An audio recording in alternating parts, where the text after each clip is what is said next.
नमस्कार। विगत किछि दिन पूर्व जनवरी मसरे तो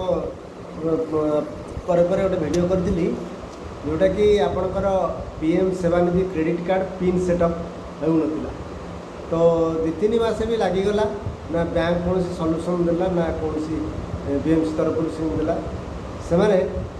तो मुझे पिन सेटरा सक्सेसफुल हेली। तो मत भी बीएमसी फोन आसला क्रेडिट कार्ड एक्टिव होनी आसतु देखा कौन होनी।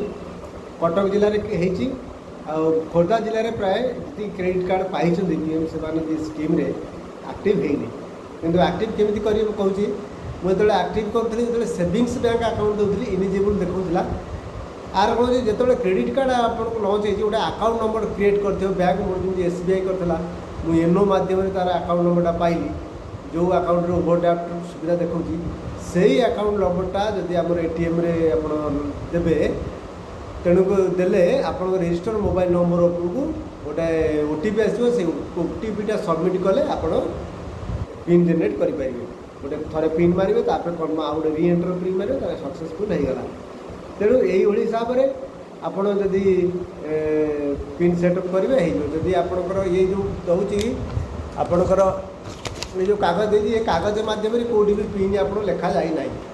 पिन लिखा जाए नहीं ये माध्यम कौटी भी आपणकर ये जो ये लिखा जाए कि अकाउंट नंबर लिखा जाए बैंक वाला ही कहे गोटे अकाउंट नंबर कौटा क्रिएट करके कार्डटा तापर ओवरड्राफ्ट सुविधा दि जाए। तेणुक आप बैंक रू बुझे सेविंग्स अकाउंट न मारी बैंक रू जाए बुझे यही कार्डटा कौ अकाउंट आमर से अकाउंट नंबरटा आमको दिंतु देलापर आप एटीएम पिन सेट करेंगे। सेविंग्स बैंक मारे अकाउंट मारे से इलिजिबल देखेब कारण से अकाउंट नंबर पर तो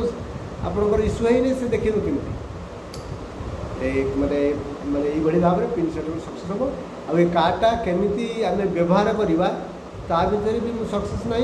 आपण को आप ये मोर यूट्यूब चैनल को सब्सक्राइब करूँ लाइक करूँ कमेंट दिंतु मुझे सर्च करके आपको कहीदेवी कार्डटा आमर यूपीआई लिंक करहब कि ना केमी आम कार्डटा व्यवहार करवा कार्डटा कौन भाव में आम व्यवहार कले आम जिनस किणाकिणी ऑनलाइन मध्यम कि स्वाइप मध्यम से भी हो पारना यूपीआई लिंक भी हो पारना है आपको जनइबी निश्चय मो यूट्यूब चैनल को सब्सक्राइब करेंगे लाइक करेंगे कमेंट करेंगे मो कार्डर आगामी विषय में कहबी। नमस्कार।